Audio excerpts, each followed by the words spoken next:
buenas noches. Sí, definitivamente es como la pregunta del inicio, porque la palabra tanatología es una palabra que no oímos casi nunca, ¿verdad? Pero la raíz de esta palabra, definitivamente, que suena a tánatos,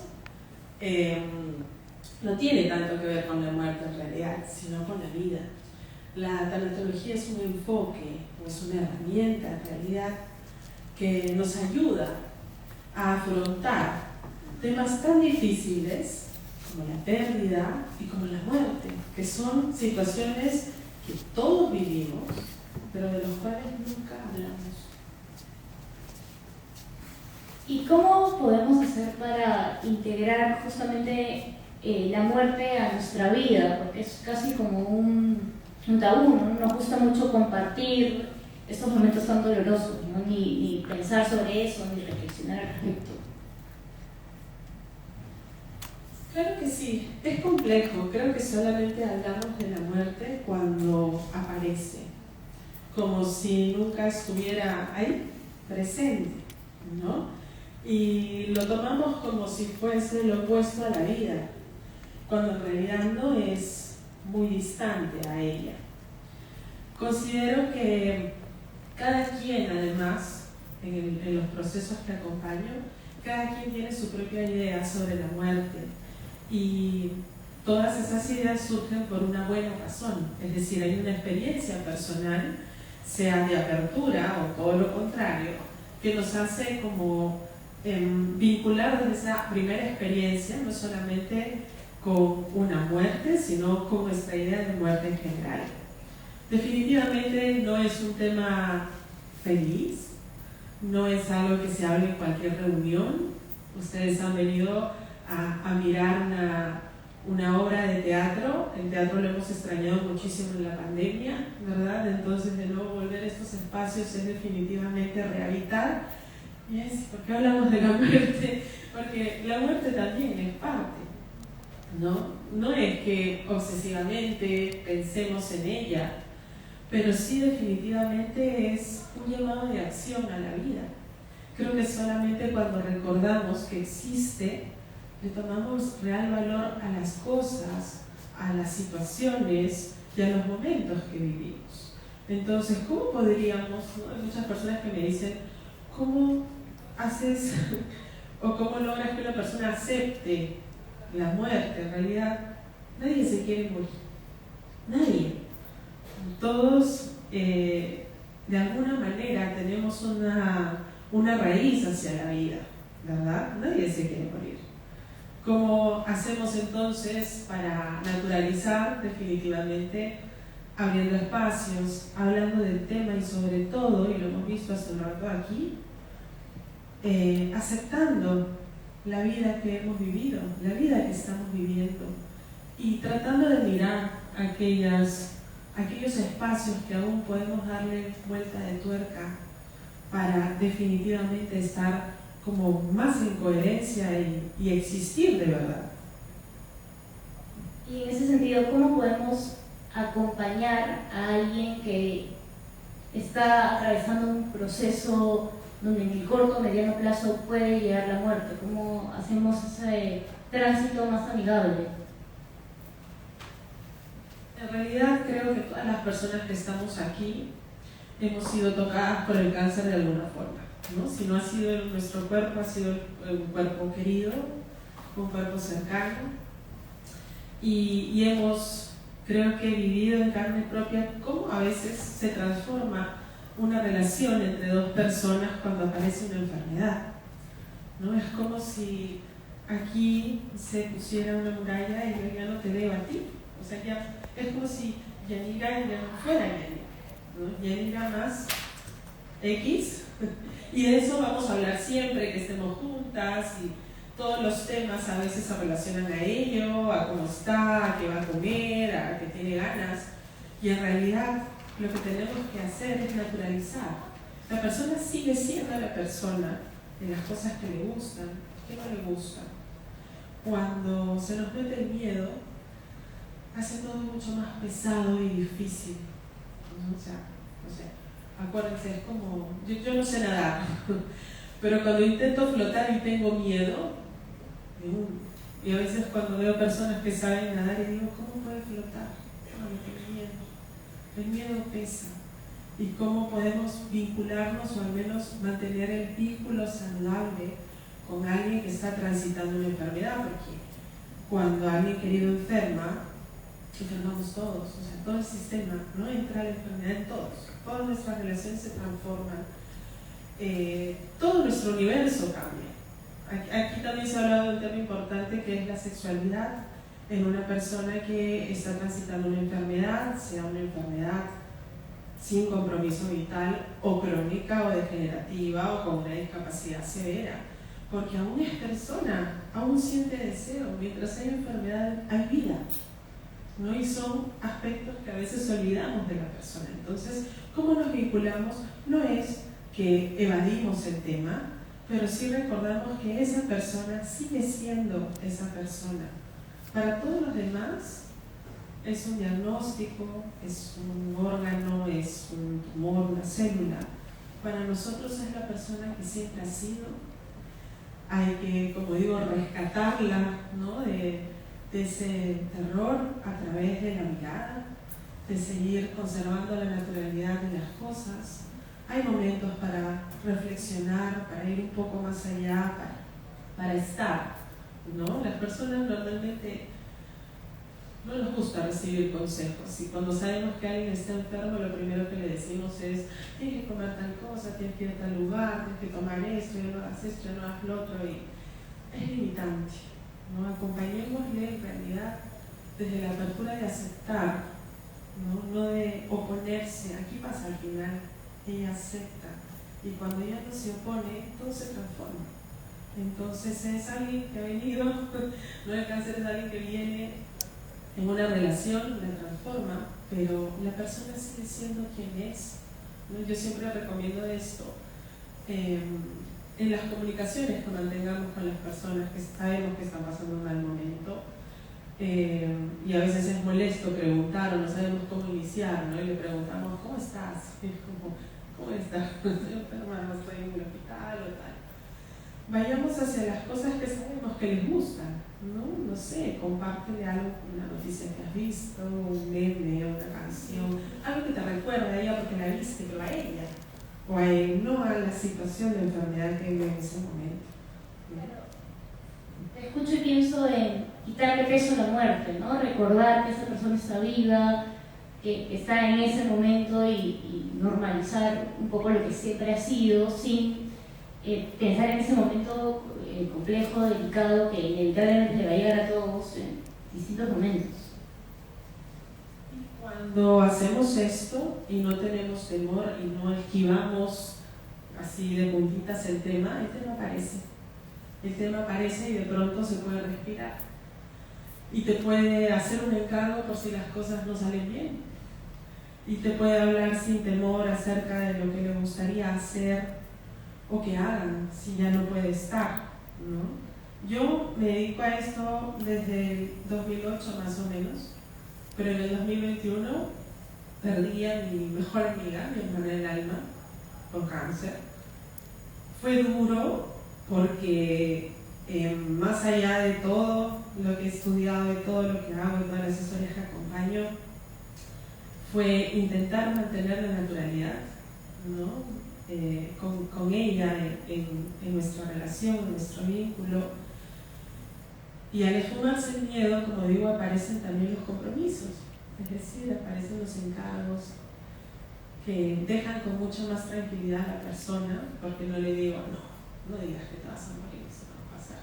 En general, todos vamos a morir. Podía morirme primero yo, que iba y venía de hospitales en tiempo COVID por ir a ver a ella.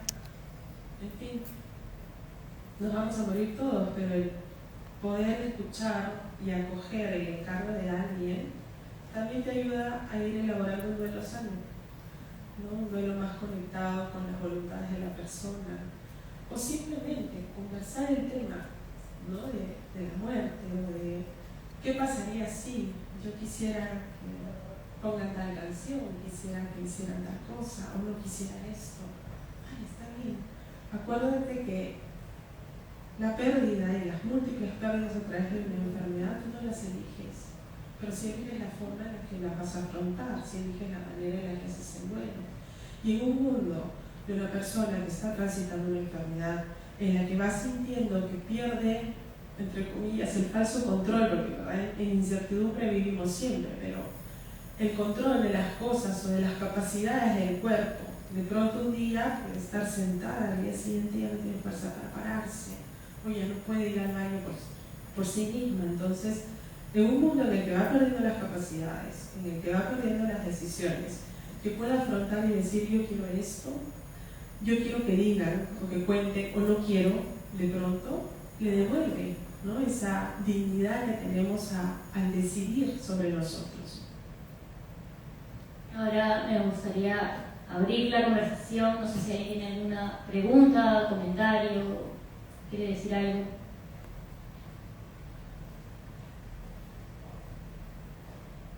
Bueno, mientras se animan, tenía una pregunta más. ¿Quiénes son tus clientes? ¿Con qué personas trabajas? ¿Con personas que están por afrontar la muerte en un corto plazo? ¿O con familiares? ¿Cómo funciona tu trabajo? Yo siempre digo que trabajo con personas, porque como no soy psicóloga, yo soy tanatóloga y terapeuta de duelos, no trabajo con patologías, trabajo con historias de personas. Y las personas transitamos muchas pérdidas, no solamente la muerte. Puede ser la pérdida de una relación sentimental importante, la pérdida de un trabajo, una mudanza, migrar, por ejemplo, dejar tu tierra, tus rituales, tu gente, enfermar, fallecer o estar próximo a fallecer o tener el duelo de haber perdido a alguien querido. Y lo curioso además es que los clientes, o mejor dicho los consultantes, como les llamo yo, vienen a trabajar una pérdida reciente que suele ser la punta del iceberg, y lo que vemos es esto, una historia de cómo la persona siempre afronta la manera de perder, porque nunca nos enseñan a perder, nos enseñan a ganar y que se comparten las buenas noticias, pero nadie comparte cuando le va mal. Nadie dice, ay, perdí tal cosa, no me llamaron de tal trabajo, me dejó mi novio, o qué sé yo. O sea, inclusive la pérdida sentimental o la pérdida de una relación sentimental también se vive como revancha a veces, ¿no? Como, no, te tienes que ver mejor, tienes que ver que estás bien. Y la persona no se siente bien. Entonces, al normalizar, lo que hacemos es volver a mirarnos y entender cómo lidiamos con la pérdida, porque el duelo no es otra cosa que el camino de regreso a uno mismo. Por eso es tan personal, por eso cada persona tiene un tránsito diferente, y una pérdida puede llevarte a comprender, como digo esto, todo tu viaje personal sobre la vida y cómo de aquí en adelante la quieres afrontar. ¿Cómo podemos ser más autocompasivos o cómo no juzgarnos tanto en un proceso tan doloroso como un duelo? Sí, porque además el duelo tiene la particularidad de ser personal, pero también de ser como muy comentado desde fuera, ¿no? Los demás decimos, pero si está mal, ¿por qué sale? O ¿por qué no sale? ¿no? O no sé, solemos juzgar mucho a las personas hasta que nos sucede. Y cuando nos sucede, no sabemos con quién hablar, no sabemos a dónde ir, no sabemos qué hacer. Entonces yo siempre digo, debemos ser más honestos con lo que sentimos, con lo que nos pasa. Tenemos redes de apoyo, ustedes han venido, amigos, familiares, compañeros, son sus redes de apoyo. Cuando realmente tengan un mal día, pues ahí está esa red de apoyo para hablar de verdad acerca de lo que nos pasa. Porque cuando hablamos o cuando compartimos, nos damos cuenta que lo más particular, es decir, lo que yo pensaba que solo me estaba pasando a mí, también le ha pasado a ella, o también él ha sentido similar. Y hemos estado como desconectados emocionalmente unos de otros. Si no hay ninguna otra pregunta, hay una pregunta de Cori.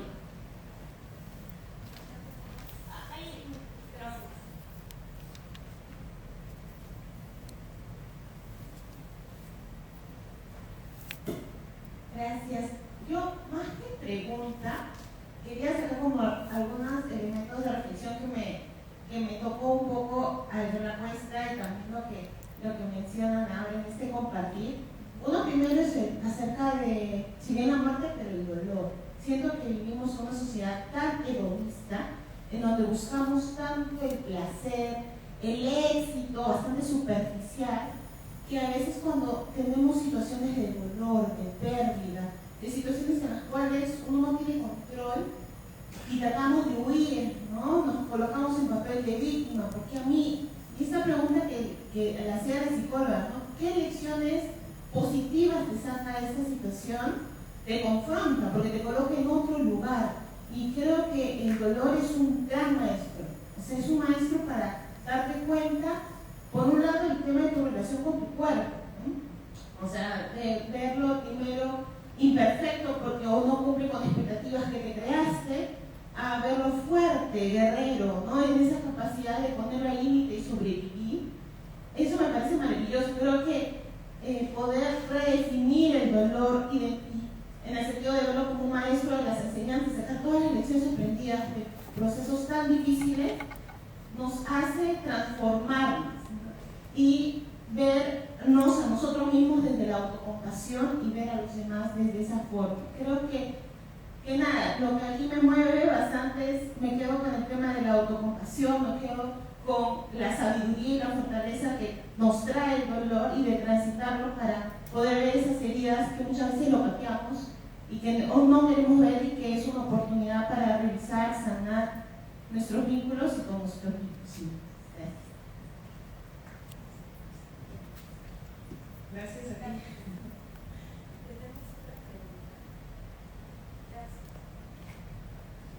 Hola, ¿qué tal? Hay muchas cosas dentro del dolor que en algún aspecto he visto que ha sido tratado con humor, y es algo que yo valoro muchísimo.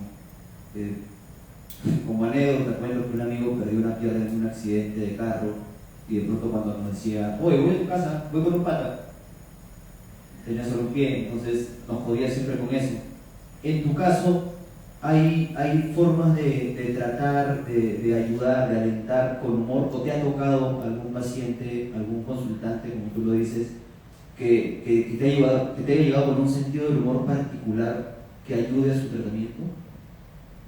Bueno, sí, en realidad el humor y el final de vida, o el humor y las situaciones absurdas, porque uno siente así, ¿no? O sea, me está pasando esto en este momento de mi vida, bueno, muy absurdo, ¿no? Las situaciones absurdas, poderlas transformar, ¿no? Desde ese recurso que tenemos los seres humanos, que es el humor, que es respirar un poco, ¿no? A veces es, antes que me lo digas tú, mejor me lo digo yo misma, y ya está, y rompemos el hielo, porque puede que te mueras de ganas de hacerle la broma y ya está, ¿no? Y respiramos con ello. En realidad es liberador. Es liberador porque nos pone como nuevamente este tema de la normalidad, de poder trascender esta situación y decir, soy más que esto, no soy más que esto. Yo cuando empecé, primero lo que hacía sí era visitar pacientes en un hospital, e iba de payasa. Pertenecía a un grupo que bueno, ya no existe más, y encontraba diferentes tipos de personas, y eso, ¿no? Tenemos realmente que escuchar al otro.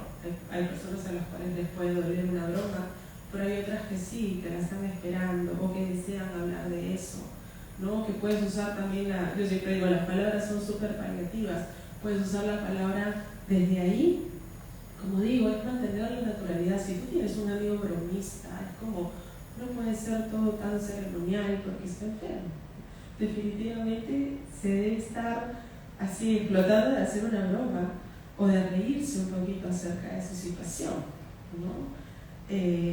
Y si el humor justamente es algo que caracteriza a la persona, más aún. Lo bueno de estas situaciones es que sí, desdramatizamos aquellas cosas que pueden ser impactantes. Al reír hacemos un ejercicio físico maravilloso con la respiración, con la voz. A veces que me dicen, ay, no pensé que me iba a reír de esta situación, Y sí, también, ¿no? El humor está presente en todas las experiencias del ser humano.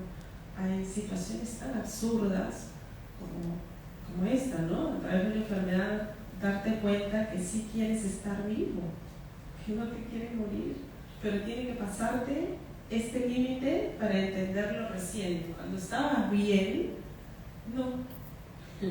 Entonces son pequeñas cosas, en realidad el tema del humor también va hacia esos pequeños detalles que componen nuestra vida y que no le prestamos atención, ¿no? Por ejemplo, no sé, en este par de días se ha enfriado un montón el clima y de pronto estamos acá todos muy bien, pero mañana alguien amanece ahí un poco congestionado, o esto que sientes que te pica la garganta, ¿no? Y dices, y no te diste cuenta que ayer sí respirabas rico, podías hablar, no tenías tos. Es decir, echamos de menos cuando ya no tenemos. Y eso también nos ayuda a aprender de nosotros. O sea, sí, el humor es maravilloso en la medida en la que puedas ver a la otra persona, ¿no? Además es también muy inteligente usar el humor. En mis experiencias de visitas, sí, es algo que surge, no es algo que busco. Y a veces surge de una manera espontánea y que, como digo, nos hace respirar ese ratito. Y por qué no también conservar un recuerdo lindo de la persona, no solamente de la situación, ¿no?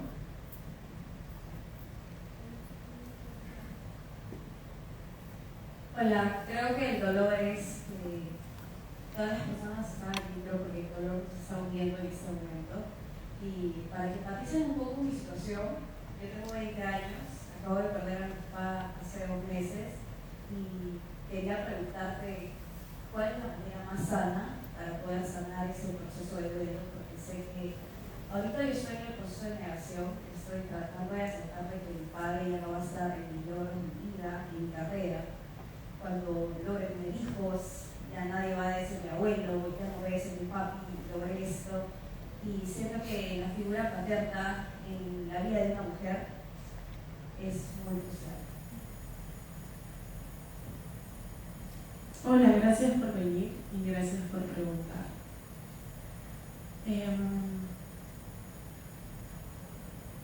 Es bien pronto para cuestionarte tantas cosas.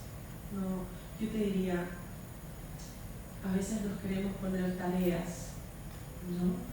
Y esto del dolor y del maestro es también un proceso, no es algo tan automático. Definitivamente, cuando perdemos a alguien, nos distanciamos del presente, nos quedamos en el pasado, cuando estaba, las cosas que hicimos o que debimos hacer mejor, las decisiones que tomamos, y el futuro, ¿no? ¿Cuál era tu nombre? Disculpa. Yo soy Samantha. Samantha. Y el futuro, como Samantha dice, le abruma el pensar que su papá ya no va a estar, que va a haber experiencias en su vida que ya no va a poder compartir físicamente con su papá. Cuando una persona está experimentando recién una pérdida, que es lo que le está sucediendo a ella, porque recién está conviviendo con el vacío, con la ausencia, y te vas dando cuenta de que sí va a ser de aquí en adelante, yo siempre pido calma. El proceso no lo podemos acelerar. Cada quien tiene un proceso particular. No te podría decir en tiempo cuándo vas a estar bien, pero sí te podría decir que hay pérdidas significativas que no tenemos la obligación de superar. ¿Sí? A veces, yo siempre digo, las palabras son poderosas y cuando lees supera tu duelo, yo digo, ay, no sé, el duelo y la pérdida se integran en la vida, es decir, uno aprende poco a poco a vivir con ese vacío y con ese dolor que a veces será tristeza, a veces será bronca, a veces será nostalgia, a veces será emoción también, ¿sí? Entonces, lo que recomiendo siempre es, porque nuestra mente nos juega con estos escenarios pasados y futuros que aún no existen, es llamar al presente, hacer pequeñas acciones que te conecten con ahora, contigo, ¿sí? Respirar, tener una comida presente, tomar una ducha presente, estar contigo. Sí. Van a haber momentos de extrañar a tu padre o de recordar situaciones y también no te peleas con esa situación. ¿Sí? Si surge tristeza, si hay lágrimas, las hay. Si no, no, tampoco te pongas esa tarea. Hay personas que me dicen, me siento mal porque no me puedo poner triste con el recuerdo. A veces no todas las relaciones de padres e hijos son cercanas, ¿verdad? Y hay situaciones que son muy complejas y no puedes, te sientes mal por no sentirte mal, pero vamos, está bien, estás recién sintiendo ese proceso. Como te digo, el primer año será difícil porque es el año irreal, es el año de las primeras fechas en las que no está, y en tu cabeza puede estar de viaje, o puede estar en su casa, o puede estar en la clínica, o puede estar en cualquier lugar pero vivo. Y recién hacia el segundo año empiezas como a integrar que así va a ser de aquí en adelante, y a ir rescatando, como digo, los pequeños tesoros, ¿no? Finalmente el camino del duelo es ese, te va dejando pequeños regalos acerca de tu vida, de tu relación con tu papá, ¿sí? Porque las relaciones de padres e hijos generan vínculos continuos. Vale decir, no le puedo decir yo a una señora que ha perdido a su hijo o a una mujer que ha perdido a su padre que ya está, que lo suelte, que no lo llore, que lo deje descansar, que son las frases que siempre oímos, ¿verdad? Y que duelen un montón y te generan culpa, porque además que estás triste, no debes llorarle porque no descansa o porque no continúas tu vida o tal. Y en realidad el vínculo de padres e hijos es continuo, es decir, siempre va a ser tu padre, en tu recuerdo siempre te va a acompañar en esos momentos que ahorita te abruman, pero quédate con las decisiones que has tomado, con la vida que tienes en este momento, ¿sí? Y desde ahí no te pelees con la vida que no está. Ve de a pocos. Revisita ese vacío que deja tu papá. A veces lo llenamos de cosas, es decir, para no sentir el duelo reciente, no sé, nos metemos a cursos, salimos un montón, no sé, me pongo más horas de trabajo, genero un emprendimiento, quiero estar ocupada siempre, porque no puedo estar sola, me da miedo estar sola. Y vivir un duelo también es eso, empezar a conocerte más a ti, ¿no? Es cierto que más allá de lo que haya luego, el amor es una energía, y la energía no se destruye, sino se transforma, así que encontrarás la manera de recordar y de seguir amando a tu papá con esa distancia física que están experimentando ahora. Gracias. Tenemos una última pregunta ahí. Hola, mi nombre es Aileen y más que una pregunta un poco que me alegra que estén hablando sobre la muerte, porque como dice ella, es bien difícil de que la gente normalice hablar de la muerte, ¿no? Yo quería contar un poco mi experiencia, que yo me he enfrentado muchas veces a la muerte, en situaciones como ya, y ahorita me voy a enfrentar a una situación también muy riesgosa porque voy a recibir un trasplante de corazón, y la manera como para mí he manejado el miedo a la muerte y le he perdido miedo a morirme, ha sido eso, ha sido hablando de la muerte y aceptando que la muerte no tiene, mira, si hay algo en esta vida que no tiene discriminación en cualquier cosa, es la muerte. O sea, nos va a pasar a todititos nosotros, tengas dinero o no tengas dinero, vivas en la China o acá, o sea, nos va a pasar absolutamente a todos. Y una forma que yo me tranquilicé mucho fue un consejo que a mí me dieron, ¿no? Me dijeron, Aileen, tienes que prepararte para la muerte. Y yo decía, ¿cómo me voy a preparar para la muerte? ¿Estás loco? Y después dije, ok, empecé a desatar un poco los nudos de mi vida y a tener conversaciones difíciles con personas, pero que quería aclarar ciertas cosas. Empecé, cuando me dieron el diagnóstico, para el trasplante, me decían que lo tenía y ya estoy en la lista y todo, era como me reuní con las personas más cercanas a mí o gente y les decía, mira, te quiero, esta es la cosa, quiero usar. Y todo el mundo me decía, Aileen, ¿qué me estás diciendo? Siento que es la última vez que nos vamos a ver. Y yo, no, le digo, no es la última, pero quiero que sepas esto, quiero que sepas. Y les decía todas las cosas que yo quería decir. Por si el día de mañana me tocara, ¿no? Sea algo que yo, como que en cierta manera, pude controlar y pude decidir, ¿no? Una de las cosas que Anaí hablaba era la falta de control, que no tienes control sobre nada. Y eso es algo muy, muy difícil. Y para mi familia le asustaba mucho. Creo que los primeros que se asustan es la familia. Cuando le hablaban a mis papás, mira, ¿no? Si yo me muero, el día de mañana, o sea, pasa esto que, en verdad, han sido situaciones que ha sido ahí. Me decían, no me digan nada, no está loca. Y yo digo, no, es que quiero que acepten esto, quiero que, ¿no? Yo digo, o sea, Dios, todo el mundo me decía, no, porque Dios se va a curar o Dios se va a pasar eso. Y yo, escúchame, Dios no tiene ninguna deuda conmigo, la vida no tiene ninguna, o sea, eso nos va a pasar a todos. Entonces yo creo que mientras más hablamos del tema, y quería un poco de consejo también para la gente que lo vive, que está viviendo una enfermedad, ¿no? Como que cómo es, o sea, que también es sano, ¿no? Porque yo recibía muchos, Aileen, estás loca, no me hables, siento que estás